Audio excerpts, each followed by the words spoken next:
Like, so Crush 40, Oh, well, he's of course, they're been, like the Sonic music people. I yeah. mean, running around at the speed of sound, the song that's stuck in every Sonic fan's head.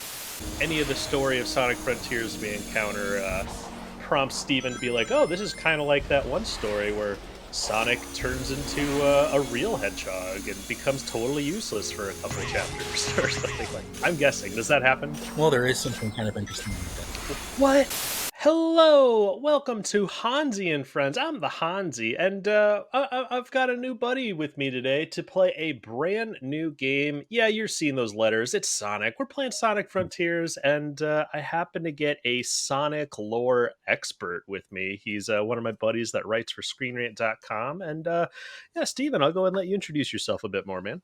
Yeah, sure. I mean, I'll just say I like hearing Sonic Expert when it comes next to my name, so that's pretty cool. If it's not on your resume, that's a missed opportunity, my There you friend. go. But yeah, yeah. Hi, my name is Stephen Blackburn, writer for Screen Rant for the comics, manga, and interview section. It's for comics in the comic section where I get to write about Sonic because unfortunately there is no Sonic manga, so I'm not able to write about that for the manga section of Screen Oh, Rant. that's true. That's Yeah, something I hadn't really thought about. I mean, Sonic is a Japanese property, right? yeah. It's just apparently because it's something I always bring up, like in the on the Discord channel for Screen Rant on the manga section. I'm always like, man, they really need to release a manga, just because our editor, Evan, he is on top of it always. So Oh yeah, it's he's like, awesome. yeah, so it's like whenever you make a pitch for something in the comic section, since it's much bigger, it takes a while. So it's Yeah, always like, yeah. we need a manga. We need a Sonic manga so that I can write about Sonic all the time. Yeah, that's But actually really surprising. So, I mean, Sonic is like so, beloved, got so much personality, and I mean, I barely know anything about the story in the comics and stuff, but I know it's very layered and complex and stuff. So it's kind of surprising that, some Japanese mangaka hasn't like taken on themselves to do something. yeah, I mean, I know there was actually a few months ago because I was going to give it a try. I was going to see if there was like some obscure, Sonic manga. And there are like It's all one coming pagers that online. were done The in like ancient secrets the will be 90s, mine. maybe 80s. But it was like for second graders or sixth graders, and it wasn't like this. But apparently, and don't quote me on this, but it was just like when I was digging around online, there was one of the earlier comics, I think it was like for the sixth grade level, where a character that looks like Amy was featured, and everyone says that that's where her design came from. So Amy Rose, so the pink hedgehog we just saw on screen, like, so they're Yeah. saying that her design actually came from that like one page comic, and it's hard to find because it's like it hasn't been translated. None of them have been translated in English that I could find. It's all just like in the hardcore Japanese. So Oh man, well, we might know a Track few the Chaos people who Emeralds could here, right? translate that for you, find out what's especially on moving the podcast. So that might be something you should look into. yeah, right.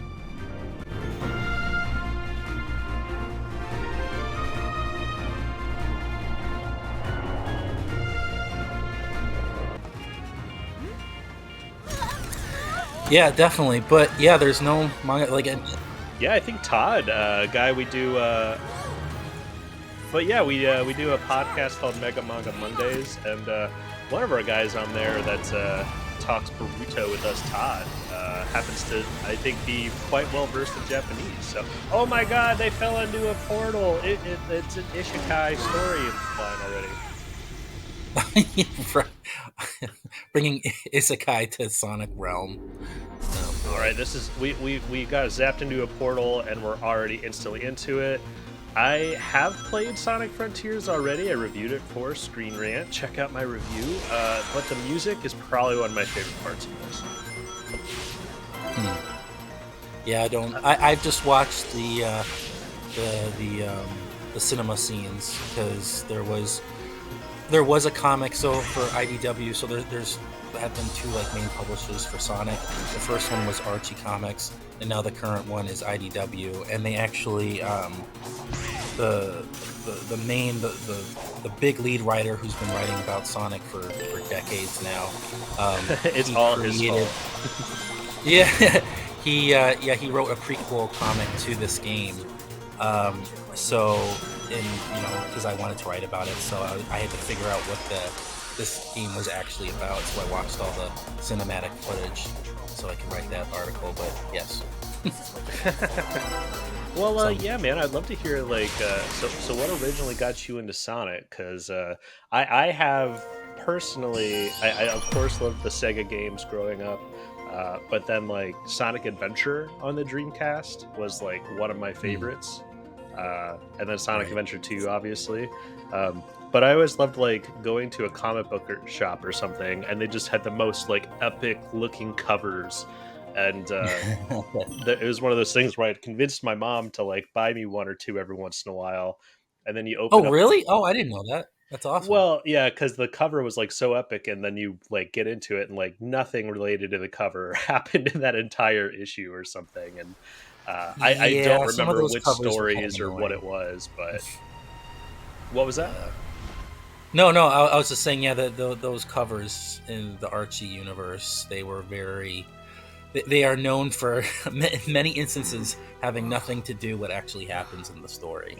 So yeah, it's kind of a tease in that regard. But yeah, like in how I got into Sonic, I mean, it really started like most kids during that time. So in the 90s, my intro to it was the games. So I had a Sega Genesis when I was a kid. Started with Sonic 2, and Okay. because I think, and then yeah, I actually never played Sonic 1 until a few years ago. Yeah. Um, because like I brought my Sega out for my kid and we were playing it and we needed to get Sonic 1, so I found it at a store. But yeah, so yeah, started with the games and then then I started venturing into other avenues, and one of them was a TV show, a Saturday morning cartoon, just called Sonic the Hedgehog, Oh that yeah. completely blew my mind and I'll say ruined Sonic for me, just because I set the bar it, too it high. yeah, because it was just a completely just a different tone than anything else than the games. There was also another TV show that came out around that time, The Adventures of Sonic the Hedgehog. That was the more light tone. So that everything up until that point was very light. Sonic was just like, a funny hedgehog running around going against Doctor Don't Robotnik. don't smoke, kids. Well, yeah. Well, there was actually, yeah, at the end of each episode of The Adventures of Sonic the Hedgehog, there's a Sonic Says section where it's Yeah. like teaches you what not to do. It's like it probably had a smoking one. Who knows? Right. Um, but yeah, so I mean, the Saturday morning Don't cartoon, I kill mean, your it just parents. changed. Yeah, there, there was, but yeah, so the Saturday morning cartoon, um, that was such a darker tone, completely different story. Introduced uh, this team. They're called the Freedom Fighters, who are fighting against Dr. Robotnik, who is roboticizing. It's a process, where tra- he basically transforms you into a robotic zombie. So it's just a very darker series, and when I Oh, watched okay. that, That kind of yeah, I explains just like got why you would kill robots and then a little animal would pop out. exactly, yeah. So it was kind of, yeah, it was going off of that. Except, yeah, there's no little animal trapped inside. It's the actual, like the person has been roboticized. So it's, yeah, just a different version of it. Um, but yeah, so I mean, and so once I saw that Saturday morning cartoon, that was what Sonic was to me, and I found out, I don't know how I found out, maybe it was in a comic shop or something, but that there was a comic. And I was like, oh, whoa, Sonic comic, awesome.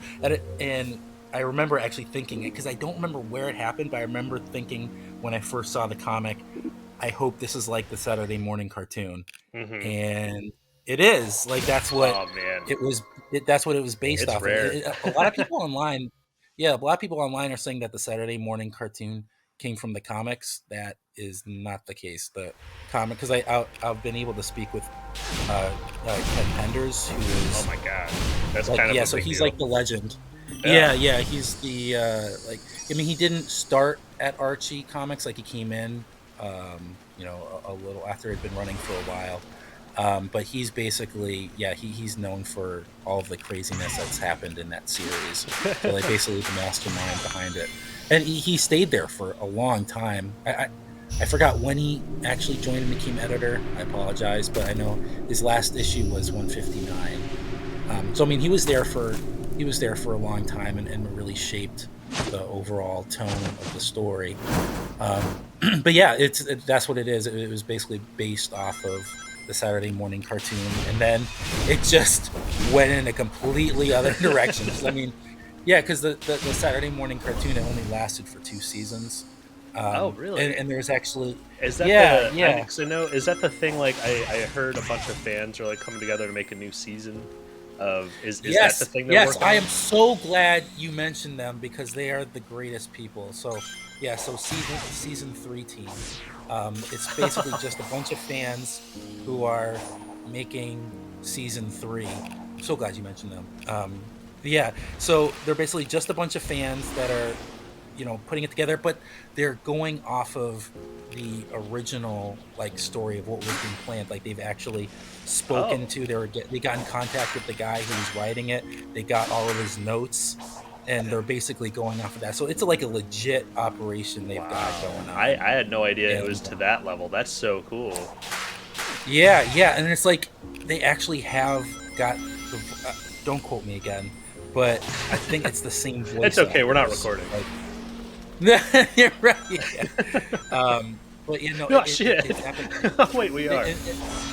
Yeah, and yeah, they actually got the same artist, Crush 40, to do the song for it. So Oh Crush 40, man. he was the one, and he's actually done a lot of other stuff. Like so, Crush 40, Oh well, of he's course they're been, like the yeah, Sonic music people. I yeah. mean, running around at the speed of sound, the song that's stuck in every Sonic fan's head. Well, it's like that's not in my. So the song that's stuck in my head is the Saturday morning cartoon. Oh, okay. Um, Well, for me, yeah, definitely Sonic Adventure 2, City Escape is the most iconic of Sonic songs. And I'm sorry to everybody, I just got that stuck in your head. Oh, it's a ninja. This ain't no Naruto. it's not. Oh, I want it to be. You want to play some yeah, you Naruto do. after this? Um, but yeah, so yeah, Saturday morning cartoon shaped everything, and then the comics. Oh yeah, and going off of what I was saying earlier, like Perry. so the comics, the comic success was basically like predicated on the Saturday morning cartoons. And when I was speaking with Ken Penders, he was telling me that basically the mindset that they had every single issue they made was that it could be their last Oh because they wow. didn't know like because it was just like that sort of thing that hadn't really been done before, where they were creating a comic like just that was more based on a video game and that had like this obscure TV show. So Yeah. it's like it was just one of those things. But when the Saturday morning cartoon ended, they were basically like, "That is the end." Like they thought that was over, and yeah. So I was talking to Ken Penders about this, and it was one of the reasons, the main reason why they created the Endgame series. So it was a four issue mini series within the universe, so a tie-in series or an arc, if you want to call it that. And it went from so it ended at 50, so it was 47 to issue 50, and it was Oh man. basically Well, yeah, I so this almost want to long ask like story. what happened in these storylines and stuff, but I know we only have a couple more minutes of this episode. But I think we'll be getting deeper into Sonic storyline in the next episode. But yeah, go ahead and finish that thought. I was just getting your brain prepped for episode 2 of Hansi and Friends playing Sonic Frontiers. So, but Yeah, yeah, so the main reason, like, yeah, the only thing I'll mention for this episode is it was basically the end of Dr. Robotnik, so they kill him off at the end. what? But yeah, so I mean, my spoiler alert. But yeah, because of that, I mean, obviously, this it continued. I mean, the comic lasted over like 200 issues. Like, Yeah, it was a long, and so it basically changed everything. Obviously, since they killed a major bad guy, like yeah. the villain. So yeah, it gives you a taste of what is to come. Well, I know I really enjoyed Jim Carrey's rendition of Robotnik, and they kind of killed him off in the latest movie. So I'm really hoping that they get into some of the more wacky Sonic lore and stuff for the next one, or they'll just introduce Shadow and do the same movie for the third time. We'll see. But yeah, man. If I remember correctly, you were not the biggest fan of Jim Carrey's Robotnik. Well, yeah, I mean, it's just because I mean, I'm a fan of Jim Carrey. It's just that the way he acts, like, it's just the way he did Robotnik was very Jim Carrey-esque. Like, it's the type of thing that you want from Jim Carrey, and that's what you get. Liar, liar, Jim Carrey. You know, Ace Oh man, Ventura. that was my favorite. Liar, liar was my favorite. Yeah, so I mean, again, I'm always like I watch and play all the different Sonics, but the darker Robotnik from Archie is the Robotnik that I care about the most. That makes sense. Yeah. Yeah. Yeah, I mean, they definitely couldn't have Jim Carrey being super dark and evil. I think the evilest Jim Carrey would be capable of is maybe the Grinch. Yeah, But then again, he did I some mean, pretty, I will say, I mean, pretty dramas. yeah, I mean, he did some good cool things. Like I'm not just gonna bet. I mean, it's just because what my preferences are, but it was a fun character. Like, Oh, for sure. yeah, I did like how he was just like positioning himself like I am smarter than you and just pushing everyone down because of that. I like that. That was a Yeah. fun little dynamic. I really like the dynamic between him and James Marston's character, or Donut Lord. Oh right, yeah, Donut Just Lord, like you're right. every character that Or Jim Carrey- Cyclops, you know, or Yeah, the guy from Cyclops. Enchanted. He's in something else too. That anytime I saw him, I was just like, "Oh yeah, that's oh yeah, he's in Westworld. He's And he's an Enchanted, like that one with oh, I it didn't was see like that the one. yeah, he's the prince and that was yeah, so it's the one where it's like half animation, half normal world. It's basically like a Disney movie, but if Yeah. it was set in real life, yeah. Oh, Yeah, okay. he's the prince in that one. Yeah, he's great. Well, I think this is about going to wrap up this episode, but definitely going to have some more conversations with Steven about some of the. We teased a little bit some Sonic lore, about to get into it with the comics, and explore more of Sonic Frontiers. We'll see if any of the story of Sonic Frontiers we encounter prompts Steven to be like, oh, this is kind of like that one story where Sonic turns into a real hedgehog and becomes totally useless for a couple chapters or something like. I'm guessing. Does that happen? Well, there is something kind of interesting. Like that. No, there's something like that, but it's so much more bizarre. Like I think probably I don't know if we should start there next episode. No, yeah, great tease. But, yeah, this is probably one of the weirdest things that it almost gives credence to the first Sonic design for the movie. You know, the one that like sent Oh no!